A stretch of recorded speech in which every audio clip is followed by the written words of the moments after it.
এবং প্রতিটা সৃষ্টি পরকালের সাক্ষী হয়ে থাকবে। ওই সাগরের কিনারে দাঁড়িয়ে যারা ন্যাংটা হয়ে নগ্ন হয়ে দাঁড়িয়ে আছে, গোসল করছে, সাগর তাদের বিরুদ্ধে সাক্ষী দিবে। ওখানে দাঁড়িয়ে যারা গাঁজা খাচ্ছে, ফেন্সিডিল খাচ্ছে, ইয়াবা খাচ্ছে, সমকামিতা করছে, গান বাজনা করছে, সাগর ওদের বিরুদ্ধে সাক্ষী দিবে। এই যে আজকে যেখানে বসে আমরা ওয়াজ মাহফিল করেছি, দিনের কথা বলেছি, এই মাটি কালকে আমরা সাক্ষী দিবে এখানে ভালো কিছু হয়েছে। গোপনে যেখানে জেনা করেছেন পতিতালয়ে, সেই পতিতালয়ের মাটি আপনার বিরুদ্ধে সাক্ষী দিবে। আল্লাহ পাকের প্রত্যেকটা সৃষ্টি আল্লাহর কাছে সাক্ষী প্রদান করবে আমাদের বিরুদ্ধে অথবা পক্ষে।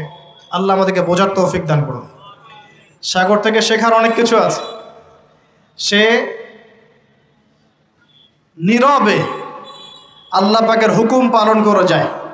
কখনো কি সে হুকুম পালন করতে থেমে যায়?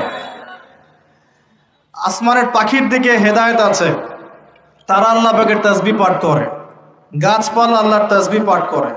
আসমান, জমিন, চন্দ্র, সূর্য যা আছে আল্লাহ পাকের সমস্ত সৃষ্টি আল্লাহর তাসবিহ পাঠ করে। আল্লাহ পাকের দুইটা নাফরমান সৃষ্টি আছে, একটা হলো মানুষ আর একটা হলো জিন জাতি। এই দুটোই সবচেয়ে নাফরমান সৃষ্টি। ওইদিকে আমি পরে আসছি। সাগর কি শেখায়? বিনয়ী হতে শেখায়। কারণ সে অনেক শক্তিশালী, সে অনেক শক্তিশালী এবং প্রচুর সম্পদে ভরা। এই সাগর এই পুরো এলাকার বা পুরো দেশের কোটি কোটি মানুষের রিজিকের উৎস। এই সাগর, তার ভিতরে আল্লাহ রিজিক আছে, সম্পদ আছে।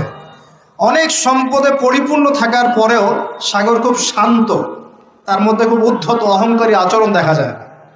ঠিক আল্লাহর জ্ঞানী মানুষরা সমুদ্রের মতো হয়, তাদের ভিতরে অনেক জ্ঞান থাকে, কিন্তু তারপরেও তারা শান্ত থাকে, বিনয়ী থাকে। আর যাদের ভিতরে সম্পদ কম তাদের লাফালাফি বেশি। কথা বুঝতে পারছেন? সাগর এত শক্তিশালী হওয়া সত্ত্বেও আপনি তার সামনে গিয়ে দাঁড়ালে সে আপনার পা ধুয়ে দেয়। আল্লাহর বিনয়ী মানুষরা এমনই হয়, অনেক শক্তিশালী হওয়া সত্ত্বেও, সম্পদশালী হওয়া সত্ত্বেও তারা আপনার পা ধুয়ে দিবে।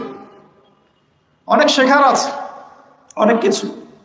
সাগর সম্পর্কে অনেক আয়াত আছে কোরআনে।